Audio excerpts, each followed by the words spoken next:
if we can set the stage, Jackie, I'm gonna put you on the spot. Let me first introduce everybody before I put you on the spot. At the end, Jennifer Fiddian-Green, who is the AML practice leader at Thornton, and many of you know her from her work with the Toronto chapter. Bob Kapur, who has held a number of posts in financial institutions in Canada and is right now an independent AML governance and regulatory advisory consultant, although should we say you're attached with a bank, or should we keep that a secret? I'm with a Big Five bank right now. With a Big Five bank right now.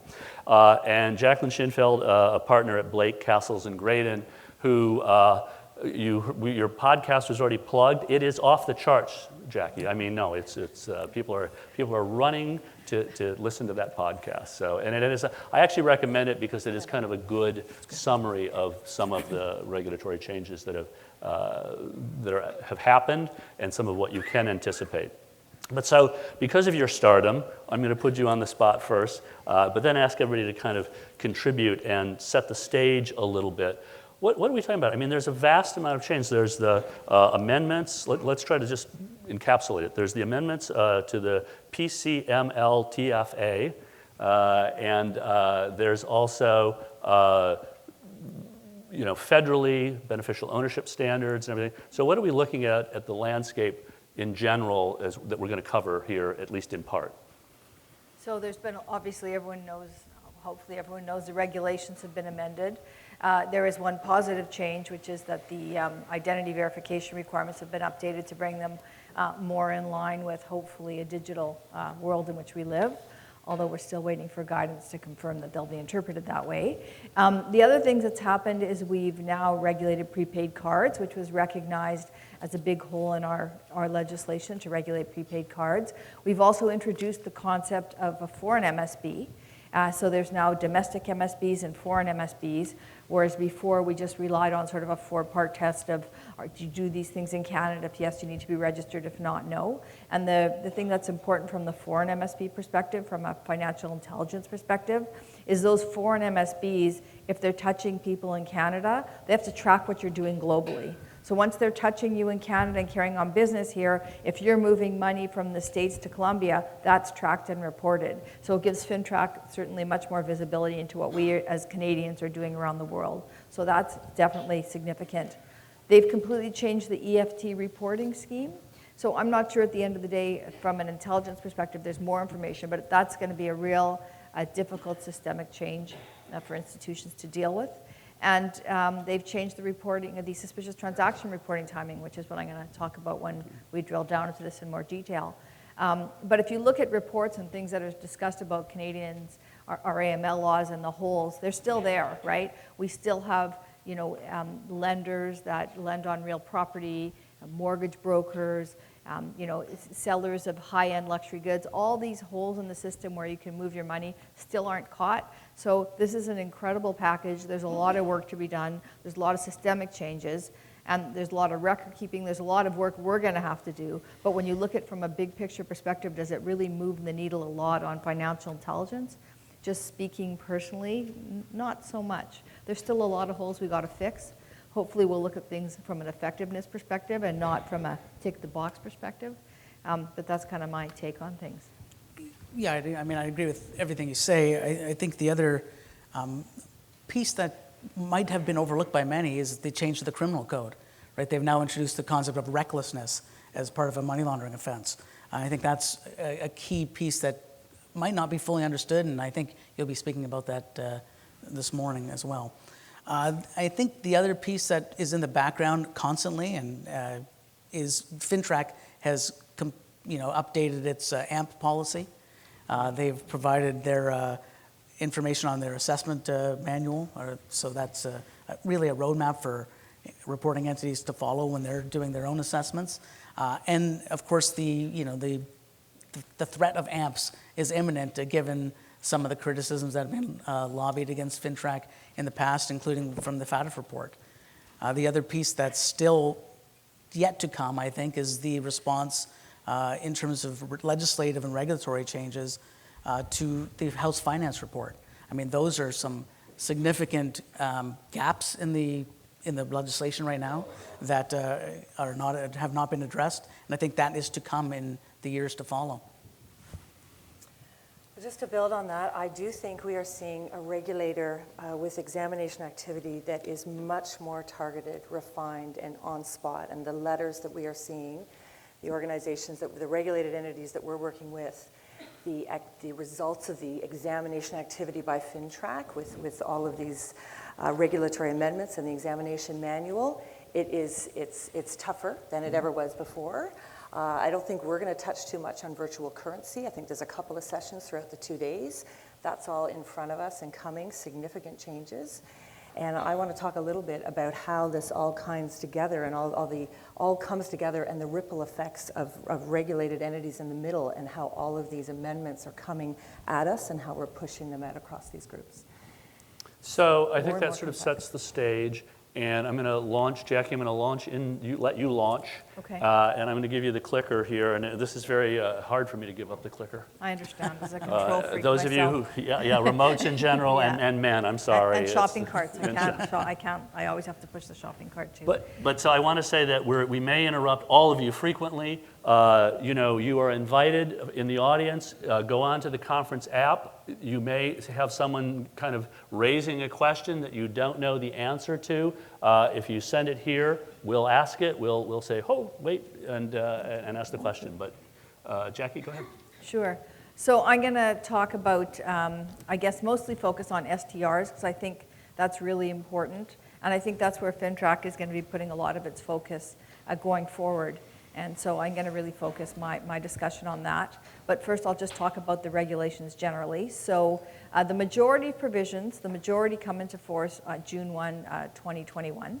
There are new schedules to the reporting requirements, right? So there's STR, there's a new schedule. There's completely new schedules for EFTs. You used to have, or you still have today, you'd have SWIFT incoming, SWIFT outgoing, non-SWIFT incoming, non-SWIFT outgoing. Those have been consolidated. But I've been told, just in respect to the schedules, that even though the legislation technically comes into force in 2021, it's going to be at least until 2022 that FINTRAC and regulated entities are going to be expected to comply, because there's huge system fixes that just aren't going to be done in time. So there's a little bit more timing there and a little bit of good news there. So the STR reporting changes, which I'm going to go into, those actually come into effect June 1, 2020, and the requirement to register as a foreign MSB and put in controls and measures and risk assessments, those actually come into force as well June 1, 2020. And the identity verification requirements that have been updated in a better way, those actually came into force when the law was published or proclaimed, which is great in one way, but in the other way it's a little disappointing, because FINTRAC's not here today, and so I'd even say it in front of them, but FINTRAC had a year to do guidance on the regulations, and they knew what they were going to say, and they didn't. So there's no guidance on what it means for something to be authentic. I think there's a lot we can read into it, what that means, but a lot of the questions I'm like, well, how will FINTRAC interpret it?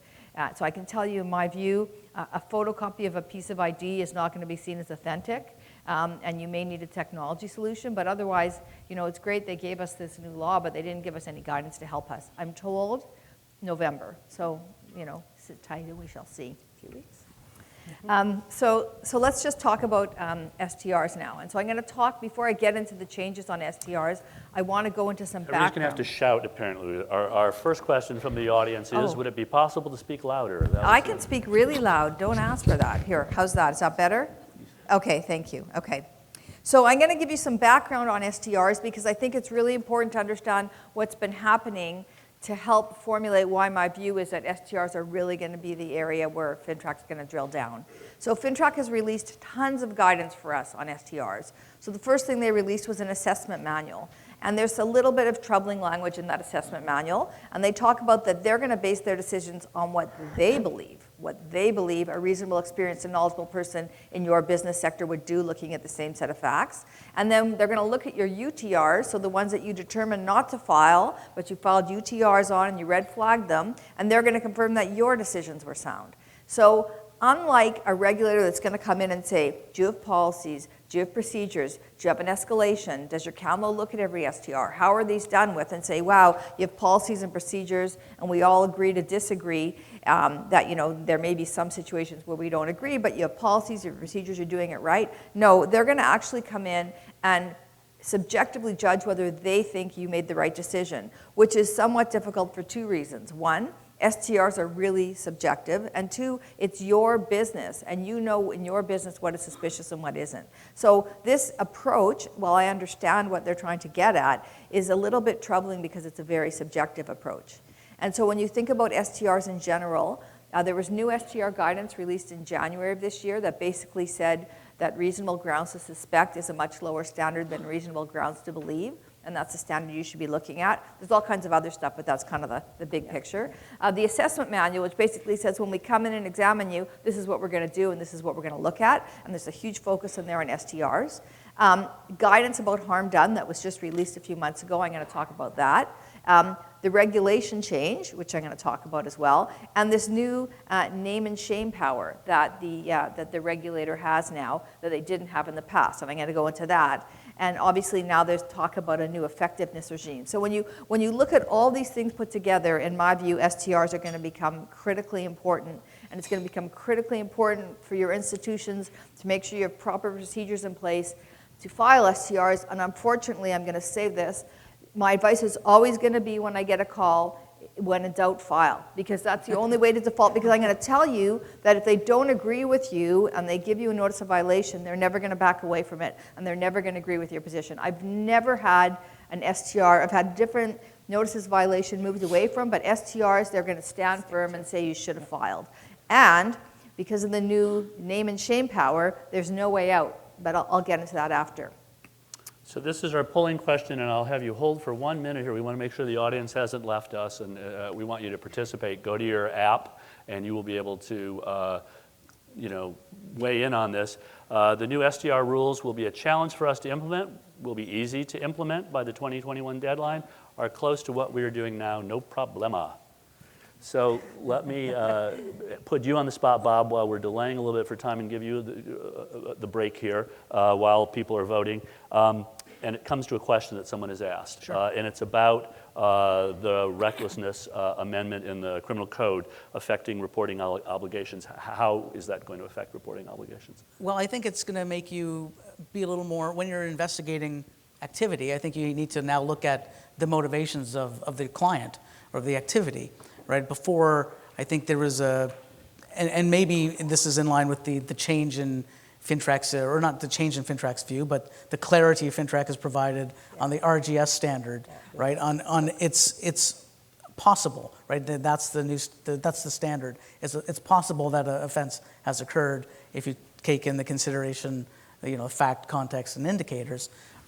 Recklessness was always, it's really getting at the mentality of the client in the activity. Are they aware of what's going on? And should they be aware, or are they completely oblivious to the activity? And I think that's the nuance of recklessness, is if a client is doing something, even if if you think that they should have been worried about that activity or should not have done it, but they're doing it, that's something that you would file on. And I think that's a key difference. This is far beyond policy and procedure and compliance program. This is an investigation, and then FINTRAC's going to come later and do their own investigation to see if they agree with us. Right? Yeah, and I would just raise from a recklessness perspective that as an institution that has a client that is engaging in activity that is suspicious, that continues to bank that client and just continues to file STRs on that client, at some point, you may be reckless in aiding and abetting. So it's not just on the clients. It could come back and hurt you as an institution. So I think that recklessness standard is there, and it could be used for many things, depending on the facts. So any surprises here? I mean, maybe there was, based on your comments, Jackie, you're a little surprised that there's that many, 27% are optimistic that this will be... That's awesome. That's awesome. I don't know if there's any other, maybe not a surprise, but certainly 65% of you are talking about this being a challenge. So interestingly, and we haven't actually talked about what the new standard is, so I'm going to move to that right now. But interestingly, FINTRAC took the view in the consultations that it engaged in as part of this process that they didn't think it would be a challenge, that they thought this is what institutions already did and they were just codifying it. So the requirement on today's date is you have 30 days from the time that you first detect a fact that something's suspicious to file, which means that if you find out that something happened 2 years ago was suspicious, you just got tipped off, that 30-day clock ticks. That's been changed to the requirement to report. Now it's as soon as reasonably practicable. So that is your new standard. So as soon as there are reasonable grounds to suspect, as soon as reasonably practicable thereafter, you have to file an STR. This comes from the FATF guidance, and FATF says you have to file STRs promptly. That's the actual wording that's used. And in the original draft of the regulations, it was you have to file them within 3 days. And there was so much pushback, and it was explained at the time that there was one country that had a 5-day standard, and that when FATF examined them, they said 5 days wasn't promptly, and so that's where they came up with 3 days. And I think there was so much pushback that they just came up with as soon as reasonably practicable, and what they explained in the meetings was, look, most institutions go, they do their analysis, they finish their analysis, they finish filling out the STR form, and they hit the button. And so that really is done from the time you finish and you do your analysis and you complete your whole analysis, you're really hitting the button, and you are doing it within 30 days. And they're saying it's just the same thing. We just want you, once you've finished your whole analysis, to hit the button right away, as soon as practicable, and they said everyone's doing that anyway. The problem that I have is as soon as reasonably practicable is a very objective decision as to what is practicable. And I will tell you that when you go through the harm done guidance that's recently been released, if you actually work your way through it, one of the factors that they can actually find a notice of violation in respect of is for hiring your compliance officer. And if your compliance officer doesn't have sufficient resources or support, they say that's actually going to be a violation. So even though the law says the only obligation you have to do is to hire, have someone in charge of your program, FINTRAC interprets that, well, no, it's not just to have someone in charge of your program. They have to have the resources available and the support available to be able to run the program effectively. So I'm concerned that the standard, as soon as reasonably practicable, will be FINTRAC saying, well, I know it took you a week from the time you finished it, but you don't have enough resources. That isn't as soon as reasonably practicable. So we end up in this world where everything is so subjective that it really becomes concerning, in my view, as to how you do things. The reporting schedule has been updated with many more data fields. So that's something you're going to have to keep in mind. But as I said again, that's probably going to be not until 2022. But I want to just follow up on the point I said before about as soon as reasonably practicable. If you look at the statement that was released with the regulations, the impact statement, they talk about it's already the current standard, and it's to clarify the expectations that suspicious transaction reports must be submitted promptly. So again, that's sort of different than as soon as reasonably practical. That's promptly. And in my view, that's a standard to which you're going to be examined. So you really, really have to keep that in mind for STRs.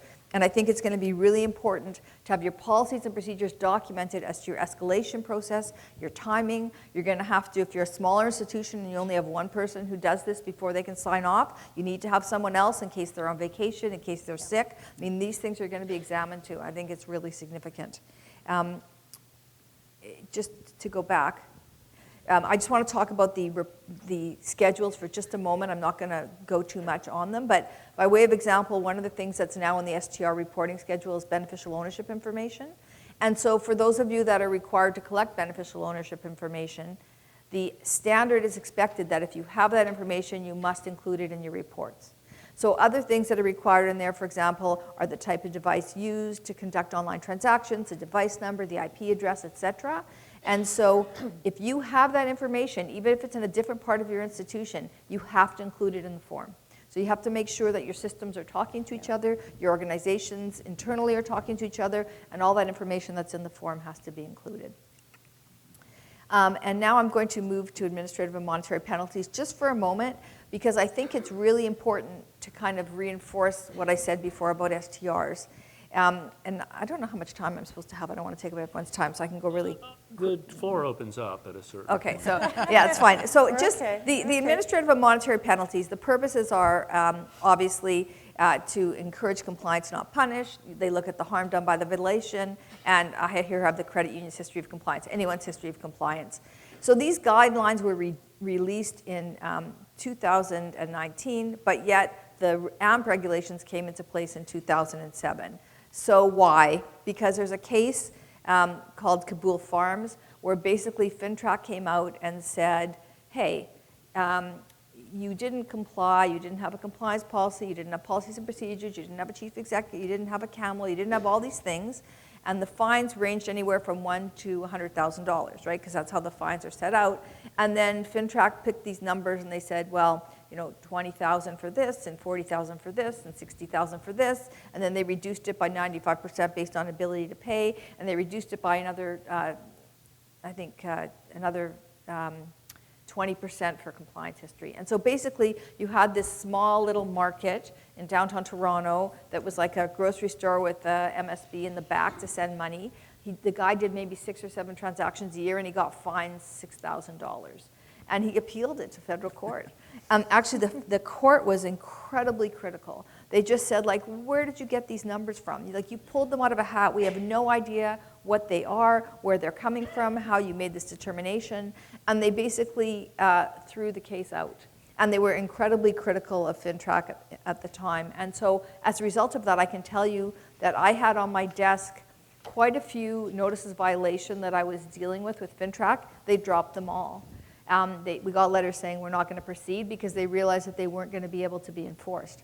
And in that one, I think, Jackie, they didn't actually fault FINTRAC for the findings, right? They just criticized the way they calculated the penalty? They just said it wasn't the findings. They didn't dispute that at all. But they said, there's all this guidance in the law that you look at the harm done, you look at the person's previous offense, and then you take into the account that it's meant to encourage compliance and not punish. And they said, so you pulled these numbers out of the harm, like where did you get these numbers from? And so what FINTRAC did was they put pen to paper, worked really hard, and came up with guidance on harm done. So the guidance on harm done is basically to take every single violation of the Act and regulations and say what the harm done in respect to that one is. So it goes into incredible amounts of detail. And I've had a lot of clients, they want to do seminars, they want to understand it. I'm like, we shouldn't be focusing on the penalties, we should be focusing on compliance. So I think that would be my message. But there is some guidance. So in terms of addressing non-compliance, there's some codified information on violations. They'll reduce it for the first time by 2/3, the second time by 1/3, and then for the third time there'll be no reduction. But this is what I want to talk about that's really important. So when you get an AMP, when you get an AMP, how it works is you get an examination. FINTRAC has a discretion at the time of an examination to decide whether or not they're going to issue a notice of violation. So they don't have to. So one of the things I'd say there is to get that, you have to show them that you have a culture of compliance and you don't really need the AMP. So that's important to have everyone in the room who knows what they're doing and understands your program. Because if they're there and they feel like you don't know that, that's going to be a problem. But so they look at it, they decide to issue an AMP, they'll send you a letter saying, hey, these are the issues that we found, tell us how you're going to fix them, and we're thinking about issuing an AMP. And then you'll write back to them, and then they'll say, hey. And you'll call Jackie? Or? And you'll get your, yes, don't respond until you get legal help. Seriously, because if you put something in writing, then you can't appeal after if you've already admitted to something in writing. So then you get that, you get your AMP, and then you read it and you go, oh my goodness, I don't agree with any of this. And then you write to the director, and you have the right to write to the director and say, we don't agree and this is why. And then the director issues a decision, and you have a 30-day right to appeal to the court. So that's how the process stands right now. And until recently, what the law said is when there are proceedings in respect of a notice of violation that have ended, then FINTRAC may make it public. And because of that wording, if you decided when the director wrote back, then they said, no, we still think you committed all these offenses, and you wanted to appeal to the federal court, you could appeal to the federal court, and you would be able to get the file sealed because the proceedings haven't been ended. And so you would go to court and say, the proceedings haven't been ended, please seal this file, and then everything that you were dealing with the notice of violation would not become public. And so you would be able to deal with FINTRAC and potentially negotiate an arrangement or deal with something, deal with your AML issues in a non-public way. Well, they've now completely changed that. So now, the requirement is that FINTRAC shall make public. So to be clear, there is no discretion anymore. They shall make public the nature of any violation, the name of the person that committed the violation, and the amount of penalty. So what that means is once a director issues you back the letter and says, no, we don't agree with you, you can go to court and you can fight it. That right hasn't been removed, but your appeal rights, it's going to be published, it's going to become public. So at that point, a lot of the damage that you already were trying to avoid has been done. Yeah. And so that's really concerning.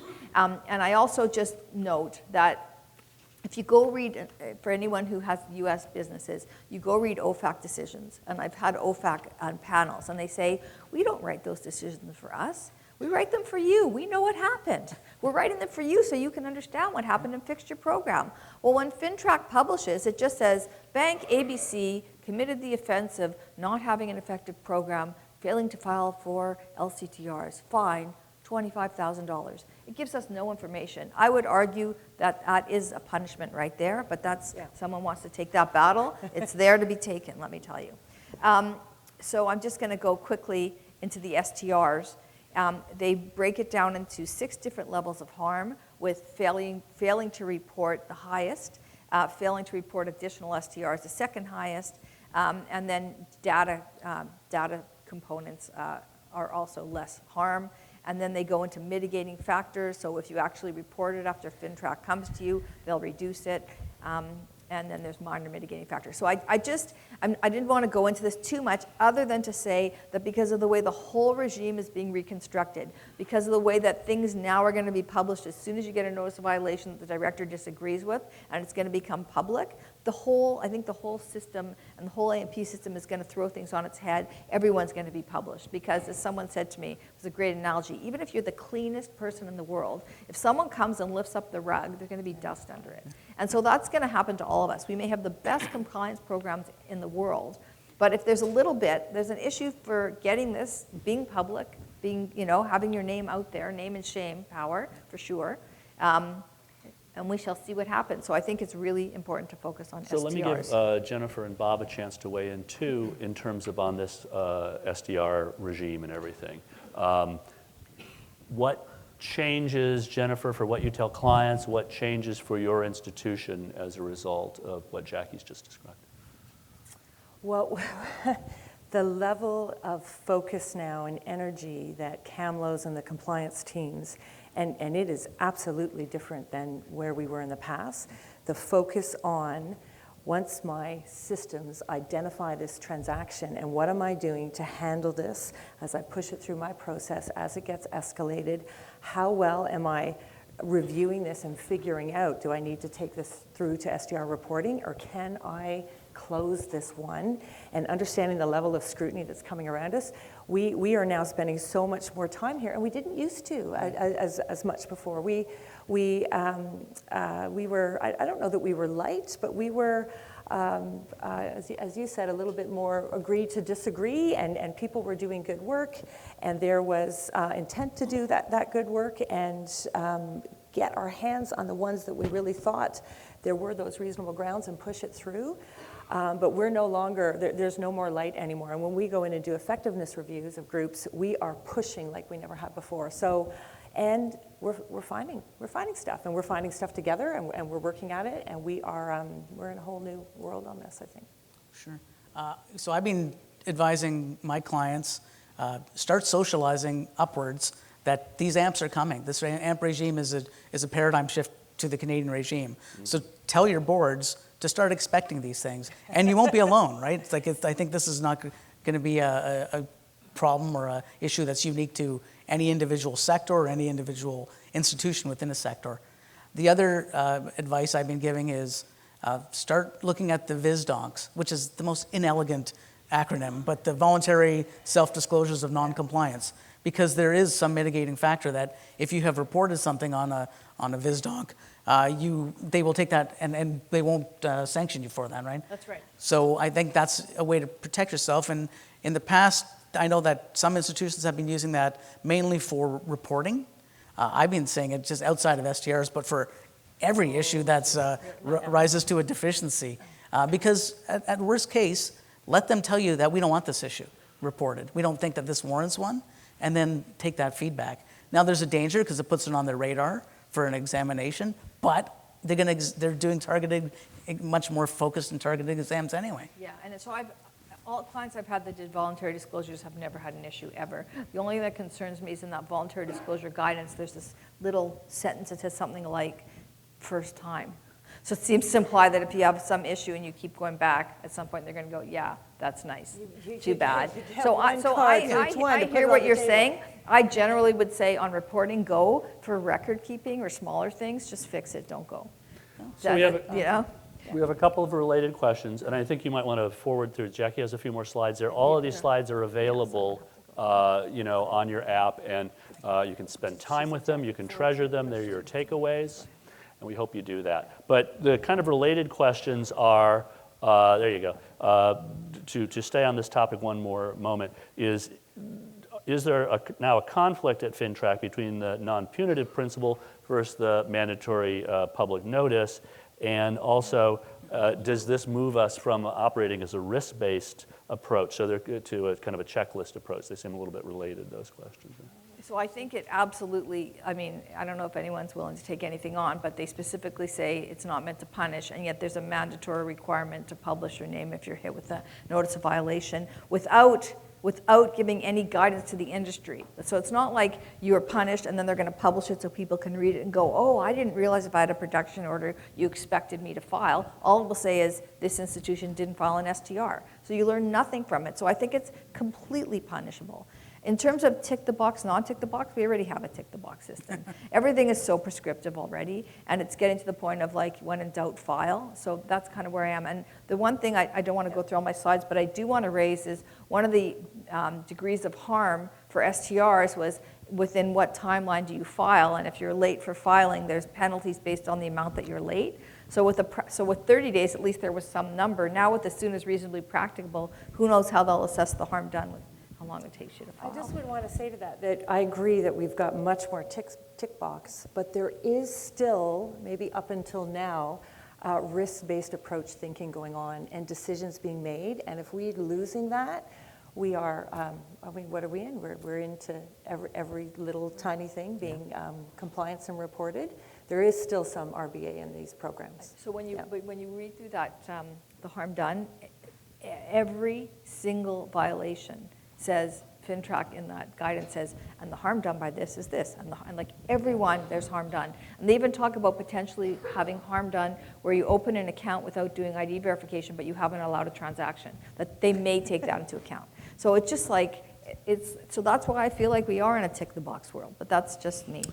Well, the box that we should tick right now is talk a little bit about new requirements for foreign MSBs. Okay, so, okay, great. And Bob, I'm going to try to take just half the time, make sure you've got good time too. So let's talk for a moment about who are these foreign MSBs? What are these entities? These are absolutely groups that are, I'm aware, are servicing some Canadians, people who are in Canada today. These are mostly online businesses. These are foreign entities. They are organizations, businesses that are not incorporated here in Canada. Most of them, if not all, have no physical presence in Canada. And these are organizations that are providing currency exchange primarily and remittance value transfer services to people in Canada. And in our world today with new payment methods, we have, in the way that the financial services sector and the technology that we have, these entities, these foreign MSBs, can provide services to people in Canada. They've got the means, the technology, the ability to do this now. So these are the organizations that we're talking about that get picked up by these regulations.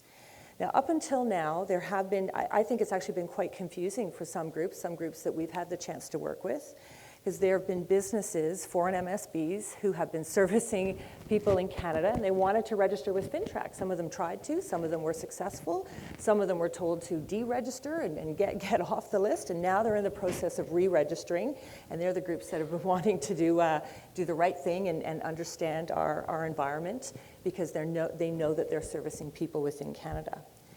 The new regulations, these are meant, and we're told, they're meant to level the playing field and close the gap so that the domestic MSBs, the money service businesses, have had to comply with our PCMLTFA, all those wonderful rules that we know and love, and all those boxes that we tick. And so now these foreign MSBs, with these changes, are going to have to play by the same rules, so we're leveling the playing field. I actually think that there is, I am aware There's some different views on that leveling of the playing field, and perhaps we're inviting some of the foreign MSBs to the game, and that our domestic MSB sector is going to be perhaps impacted, perhaps harmed by a higher level of competition, because it's going to perhaps make it easier for these foreign MSBs to service people in Canada, because with these regulatory amendments, we'll talk about some of the details in a moment, this part of the sector becomes regulated, and does that make it easier for our Canadian regulated financial institutions to deal with this sector in a more ongoing business relationship way? And so where domestic MSBs might have had more of an opportunity before, that sector is saying suddenly it's a lot easier for the foreign MSBs now in here, even though they've got to comply with the same rules. So there's different views and conversations on this. So these requirements that we'll, as I said, go through in a second, they are only going to apply to these foreign MSB businesses. There's some criteria. And one of, I think, the key criteria is if these businesses are actively, and that's a key word, actively directing their services to people in Canada, they will have to comply. If they're not actively doing this, if they're passive, they do not. It's not clear to me, at least. There's still, I think, significant confusion of people in the industry, and maybe people helping the industry. We've got to wait for that good guidance from our friends at FinTrack as to how is this going to be interpreted, and where's the line? And I know I'm oversimplifying things, but if you think about a spectrum, and on one end of the spectrum, you've got a foreign MSB business who might have advertisements in bus shelters and on the subway. That would be, I think, most of us could agree that would be actively directing their services to people within Canada. But the other end of the spectrum, you have that online business who people within Canada, if they could find that online business themselves, perhaps it's not, it might not even be directed through Google searches, but if the person in Canada could find that business, they could access those services. So we could say, okay, maybe that's passive, and Canadians want to have access to the world, but what about when we get closer to the middle? How is it going to be defined? Who's going to draw the line, and when does passive become active? And we're very much in a world now, I think, an online world. We've got blog posts and news feeds and social media, Instagram and Facebook, online payment portals. Who's going to be monitoring all of that to figure out if these foreign MSBs are actively directing their services to us here in Canada? Who's going to have to do that? And just to repeat it again, the new regulations apply if they reach that threshold of active. I believe, I've had some conversations, I don't think the discussion on this is all done yet, that we are, and perhaps once again, putting our friends in the regulated financial institution space, our banks and credit unions, the burden of taking this on. That I think we've got a poll question coming up, but that the financial institutions are going to be, who's going to draw the line? And certainly part of that conversation is if you're a foreign MSB and you have an account with a Canadian bank, that switches you across that threshold and into active. So if you need a Canadian bank account to direct services, are we going to put you in this space and make sure that you are registering and complying with the PCMLTFA? So what is it that's required if you are actively, we get out of that. Go forward there. So did that mean, did we just flip over to new space, or are we okay? No, don't worry about it. Don't worry, okay. We just got an extra hour for our session, okay. Yeah, this so session what's is really required? going over here. The new regulatory requirements, the amendments, are going to apply to all domestic and all of the foreign MSBs, those money service businesses who meet that active criteria. They're going to have to fulfill the same obligations, whether they're in Canada or not. This is going to include registering with FinTrack, the whole compliance regime, all of the 5 elements, the compliance officer, no specific criteria, I believe, that your compliance officer has to be in Canada. Your business is on the other side of the world. You need a compliance officer, policy and procedure, risk assessment, training, the effectiveness review, the whole compliance regime. You're going to need all the details around client due diligence, the reporting, the transaction reporting, all the SDR reporting that Jackie's taken us through, all of the records, client identification, all of that good stuff.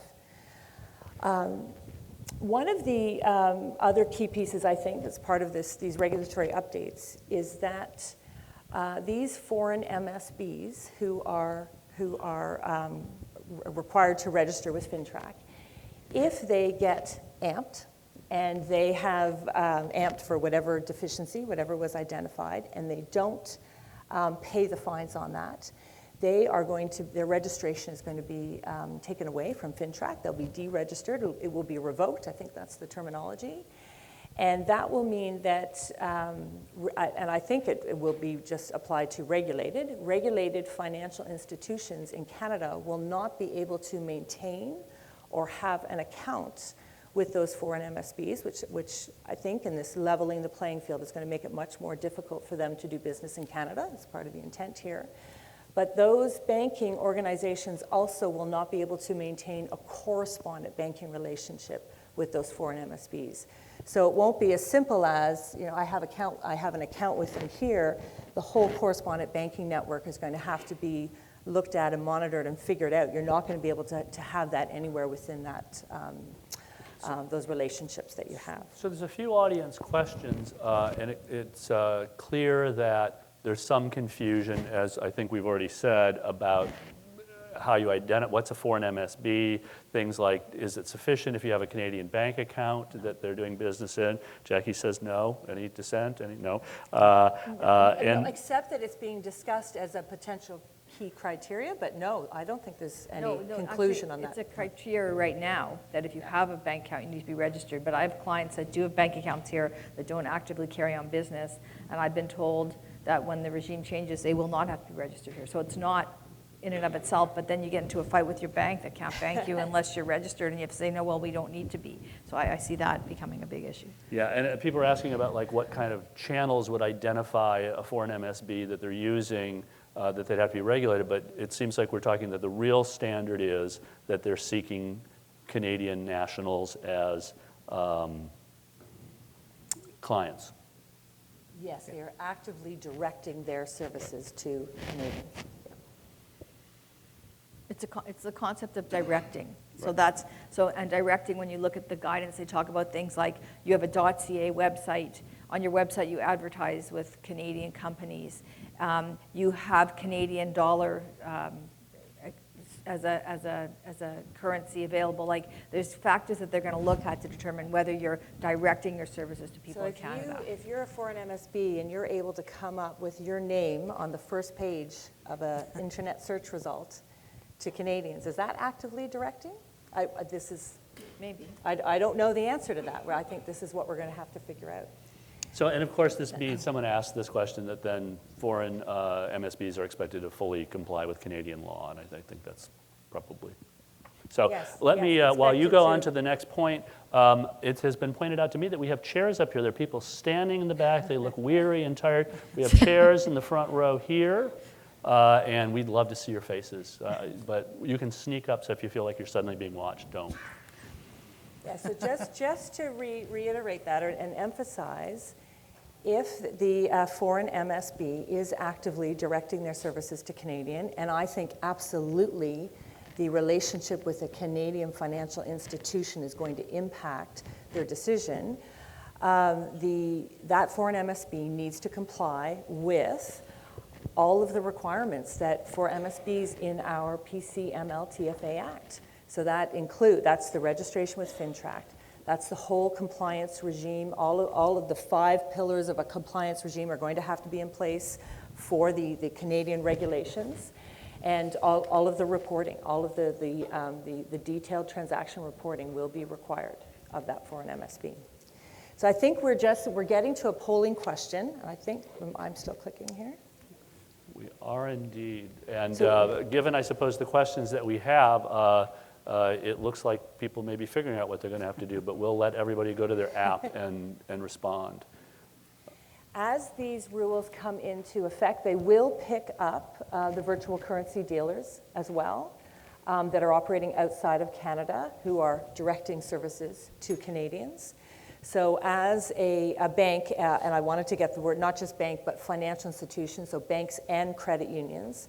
So as we get to these regulatory amendments, how are you as an institution going to identify if you have relationships with foreign MSBs?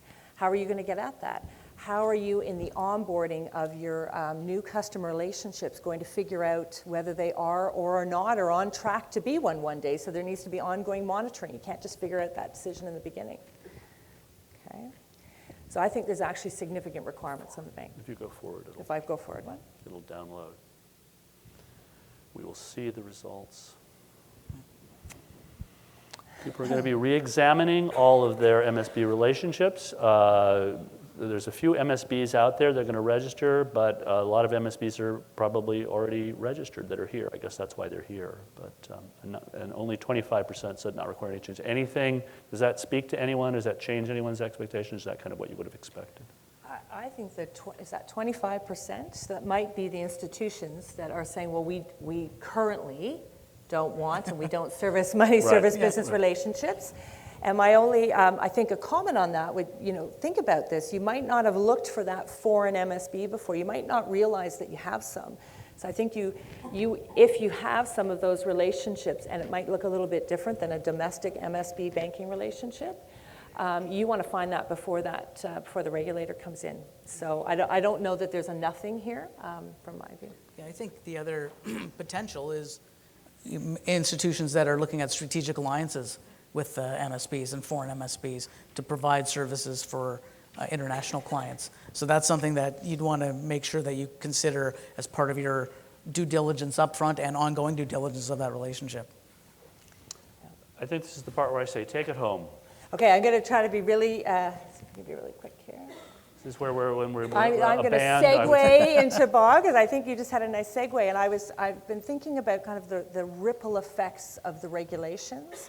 And I think we've been seeing it for a while, but I see it again, and we're seeing it more and more with our clients. So if you're with a regulated entity and you think of yourself in the middle of that pond or the lake or the whole ocean, and you think about, in today's financial services world, all the different relationships, whether they're customer service relationships, contracts that you have, you just talked about the partnerships and the working together to service these new and emerging, the innovative fintech, all this, the great stuff that's going on. You as the regulated entity, your risk tolerance is going to push regulatory requirements out to all of those groups. You might have a lower risk tolerance than what payment processors, prepaid card, MSBs, domestic and foreign, all of those groups, you might have higher requirements, so the ripples get pushed out. But the ripple also gets pushed in because some of the activity that is regulated that you as the banking end up being responsible for is we're seeing more and more overseen by those different parties. And so the regulatory ripple gets pushed into you, and we're seeing more and more that the bank in the middle has got to make sure that the right stuff is happening, because they don't want to get caught with the reputational risk or the regulatory risk. Okay, so it's significant. I think it's not getting easier yet. It's getting, it continues to get more complex and tougher. And if we're really at this tick box approach, I think we've got to stand back and make sure we're really taking a strategic view of this. I've got a couple of takeaway slides in here, and they're in the slide deck for people when they need them. Okay, so it's not easy. Bob, last but not least, by any means. So a couple weeks ago at Thanksgiving, the family was all gathered around, and relatives came in and they asked, "What do you do for a living?" And I told them I'm in the anti-money laundering and anti-terrorist financing, and they all thought, "Oh, that's real sexy and real exciting." So then I told them about all the changes to EFT regulations, and they all went to sleep. And I didn't think it was so sexy. I blame the turkey. I don't blame the topic or the speaker, but I guess we shall see at the end of this presentation. So EFTs, I don't want I've got slides about the changes. I don't want to go into all the details because I hope that anyone here has read the regulations and seen the changes and is at least, if not fully assessed the implications to them, are on that path. But I do want to mention that of the regulatory package, and it was pretty voluminous in terms of pages and text. EFT is probably given the most ink. And it's certainly, Crazy. yeah, and the institutions that I've talked with or have dealt with, they're considering those to be the most significant, right, in terms of scope, in terms of cost, in terms of implementation challenges. So it is my family should know better than to glaze over when I talk about them. There are lots of changes that come into effect in 2021. Some of the terms have been defined and clarified, expanded upon. There's new record-keeping obligations or changed obligations with respect to identity verification, reporting, and the travel rule. So pretty much everything to do with EFTs is changing in some manner. In terms of definitions, they've introduced, and I don't know if it's really introduced or just defined international EFT to really provide some nuance and some clarity as to what obligations apply to which type of transfer. It's really fundamentally not much different, but they've included the new definition. For SWIFT transfers, you'll notice the reference to MT-103s is unchanged, but now they've added the equivalent, and this was Finance and FinTrack looking to future-proof the regulation. We know that there's potentially some changes, and introduce, for new SWIFT standards that might introduce an alternative to 103s, which I think are coming. Initiation and final receipt are new definitions. Initiation is the first transmission of the transfer instructions. The final receipt is the receipt of the transfer to be paid to the beneficiary. And where these come into really play is in the reporting obligations, which I'll go into. The record-keeping requirements. Again, there's different nuances depending on the sector that you're in. So some apply to international EFTs, some apply to all EFTs. Again, you really need to read the wording of the regulation, look at what applies to your sector when assessing the impacts. Generally, though, the records must be kept by the initiator, the intermediaries, if you're an intermediary institution, and the final receiver, i.e. the entity that's receiving the payment for remittance to their client. The additional information that needs to be captured, exchange rates used in the sources of the exchange rate, the details of all account numbers, names of all account holders. So a lot more expanded information about the transactions and about the participants in the transactions. Verification of identity. I should add there's a couple of gaps in the slides, which I'll provide updated gaps to Kieran, because this applies to casinos as well. The verification of identity. They require changes to processes when dealing with non-clients. So now you have to verify the identities using one of the prescribed methods of beneficiaries of EFTs of 1,000 or more. So that might be a very new thing to do if you're dealing with people who don't have an account-based relationship. So if you're dealing with one-off walk-in clients, that's potentially a change to your processes. And also the related record-keeping obligation. Reporting, again, this applies to casinos as well. There are some differences between institutions or reporting entity types. And, again, they might require changes to your processes. And I think systems. I'm going to go back before we go into the polling question. I do want to talk about some of the major changes to reporting, and I don't think there's slides in here, but part of that's to make sure people pay attention to me because I'm a bit of an egoist. The reporting, there are some major changes to the way that reporting needs to be done. Number one, who needs to do it? Before, or currently, it's the last entity in Canada to touch an outgoing payment, or the first entity in Canada to receive an incoming payment. That's all changing. Now the reporting has to be done by the entity that initiates the transfer, or the entity that is the final recipient of the transfer. So that is potentially changing the applicability and the scope. This is huge. I don't think people all understand it yet, so tell them both. Well, I mean, that's, if you are previously an MSB who passed Passed on on the the payment? information to your banking partner. We go in regularly, we do reviews, and they say, look, my client, they want to move money to China or whatever, and we got all the information and we gave it to the bank, so the bank's doing it. That's over now. That's right. Now they have to do the reporting to FINTRAC. Similarly, a bank in Canada that initiates through a domestic correspondent overseas, that obligation now rests with the initiating institution. And similarly, on the way in, it's the bank or the institution that receives the payment that is ultimately going to make the payment to the beneficiary. This is a huge change in the regime. I can't. Credit unions as well. Credit unions, It's yeah. huge. The only thing I could think of is there's nothing that prohibits you from outsourcing the obligation. So you can still continue as you are. Legally, you'll be responsible, and you have to audit your partner who's doing it for you. But I think for a lot of institutions that just don't have the technical capability, they can try to keep their relationships in place if the banks will allow for it and enter into outsourcing agreements. Because I think for Makes some sense. institutions, they're not going to be able to do it. So it's really, in my view, this was kind of a freebie for the banks. It's like, you don't have to report this anymore, right? But we'll see. Yeah. But it is a huge, I completely agree. The It's a banks might huge be able to change. make money from it now. Yeah. Some of the other changes, they've, as Jackie mentioned, they've combined the SWIFT and non-SWIFT reporting schedules, so you won't report SWIFT transfers separately from non-SWIFT. They'll be on a common schedule.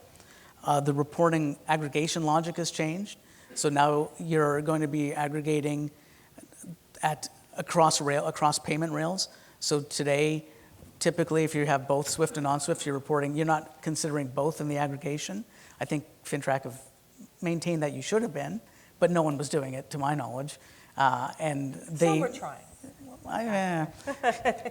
Half-heartedly, I would say. Okay. Now it's an expectation that you do that.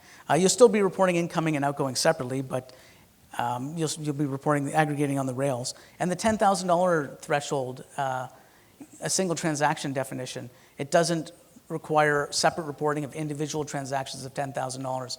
Your aggregation now needs to include all the transactions in 24 hours, regardless of amount. And if that totals 10,000, that's reportable. So that will be changes to your reporting logic. In some cases, if you're using manual aggregation methods, it might be a little easier because now you don't have to, do the sort and keep the 10,000 transactions separately. But the aggregation is also now required both at in all three levels of the buy, on behalf of, and the beneficiary. So that might be a fundamental change to the way you're doing your logic as well. It's all three elements. So there we go. For my FI, the ETF rules will require a big upgrade of policies, procedures, transaction monitoring, a modest upgrade, little change. We already meet those requirements. I'm not sure that I think we made it clear that maybe that's not going to get a big response. I have some questions here while we're waiting that are general. I don't want to throw you off, your movement there, your trend. Some of them go back to this MSB things. How is FINTRAC going to do examinations if foreign MSBs have no physical presence here? What will be their oversight? I don't have the answer to that yet, do you? So no, they'll send a letter, because I have some MSBs that are foreign MSBs, like they're not technically. They'll send a letter and they do a desk audit. So it's like, send us all of these informations with, your policies, your procedures, and then they have a phone conversation with you. So that's how they're done. There's no travel budget. Not as of yet. Yeah, okay. Another question goes to the EFT rules, and that is they ask for more than is in the SWIFT MT103. With the SWIFT channel removed, how are people going to attain that information? I think it's going to be difficult. There's no getting around that. There is a lot more information that needs to be reported. Now, they do have the section still in the new reporting schedules about the intermediary institutions, and that's largely unchanged. But in some of the cases, it's reasonable measures. You need to make sure that the information is included in the transfers that you receive and send. In some cases, you might actually have to reach out to the institution or that initiated the payment. If you go forward Sure. with that, we'll see that. And while we're waiting for that to download, we have this question. It's actually become the number one question. Jackie, in response to your comment about filing a defensive SDR, just do it. Are there consequences if you file too many? No, there aren't. Legally, there are no consequences. So FINTRAC may come and see you and say, you're filing too many, cut back, or we want you to pull these ones. There's no legal ramifications for overfiling. None. Zero. So sorry. that Not was only pretty that, much what we thought. you're That was- protected by law. Actually, if you file one in good faith, there's protections built into the law. They could create, we have seen that they create an observation in their letters, so then they create something that you have to deal with as an organization and kind of get through with your board, but no legal. Go ahead, Bob, finish up. Sure. The travel rule, so there's the changes to the travel rule. This is the information that must flow with the payment. Currently, it's the name, address, account number of the sending party. Now it's been added to include the information for both ordering party and the beneficiary. And this is interesting. They've added in the concept or the requirement to take risk-based policies and procedures where the information is not included. So this is including determination where suspension or rejection of the payment is required and related to follow-up measures. So this is where they're expecting you to take measures to go back and review payments. I think from practically you're going to do this depending on the risk of your correspondence and looking at have they always completed this information, and then take measures again, or stop that activity to make sure they include it. Practically, this could be sending them a note if it's a low-risk entity. It could go up to potentially blocking payments from high-risk entities where they have a habitual practice of not including the information. So I think this is going to... Reckless. Yeah, well... Kind of reckless. Right. But this is one that I think FINTRAC will start looking at. How are you monitoring your correspondent bank's activities, and what measures are you taking to get them up to speed and in line? Some key takeaways. Again, I said it up front. You really need to read the regulation. You need to understand the nuances that apply, what's new, what's changed. There's a lot of them. Part of that assessment is looking at your data reporting elements. The same, or a lot of the same information that's required for STRs in terms of IP address, date and time of online sessions, username, device information. That might be information that you have in your systems as part of information security. How do you now capture that and populate it into systems that are used for FINTRAC reporting? I think you're going to be expected to do some additional self-examinations of how you comply with the obligations.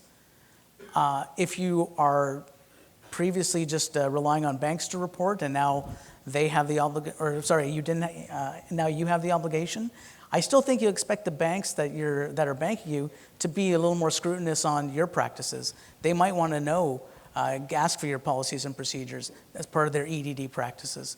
And we talked about just now about the RBA, your risk-based approach for correspondent banking relationships. There's a lot to digest. It is a lot to digest, but there's a break ahead, and people can wash down with coffee some of what we've said here. So I'll make one of the questions that has come up. It's really more of a comment. People expressed some disappointment that the regulators weren't here, and I think we're all disappointed. And what I will say on their behalf is I think they felt they really didn't have any choice about being able to come, and I think you should all talk to them and make sure that they're here next year. We'll really be glad. They were great to have last year, and were very open and very forthcoming. The other thing, I guess, as we wrap up, so much of the amendments, so much of the regulations that we've looked at, not all certainly, were a response to the FATF mutual evaluation report. What's still out there to be done, or is that not, do you think that's not the case? But what's still out there to be done that Canada needs to address? What additional regulation initiatives can we expect to come out of FINTRAC? Well, I think the blueprint should be the House Finance Report. There's a lot of unregulated entities that are still a gap. I'm going to point to the lawyers in the room. They pushed back pretty hard, and I think that's a significant gap in the regulation. Whether or not that will change, I guess, remains to be seen. But and I think information sharing, and that's a comment I think that's been long-standing, is that we need better mechanisms for information sharing, public to private and private to private. So from a legal perspective, and it is a whole, but what all the law societies in Canada have adopted effectively a model rule that parrots AML in terms of client identity verification. And there's a new requirement that's been added that is basically, if you think your client is doing something illegal or engaging in sort of suspicious activity, you have to cease acting for them. So, you know, it's sort of paramount that when you have a big problem, whether you're a criminal or not, a principle of law is you're entitled to have someone represent you. And that's confidential. So if we had to file STRs on our clients, I mean, not in what I do, but certainly in the criminal world, that would be problematic. So the law societies are at least trying to parrot what's in the law, push it down on lawyers, and you can't basically aid and abet your client in carrying on illegal activities. There's no reporting obligation, but there's a lot of the record-keeping obligations, to the point that, like, we have provisions to verify identity relying on credit reports when, like, law firms aren't hooked up to credit bureau. So, like, a lot of it's become ridiculous the way it's been parroted, but they have tried to address it by putting those requirements as self-governing rules, and we're regulated and governed by, like in Ontario, the Law Society of Ontario. Thank you, everyone. And please congratulate the panel.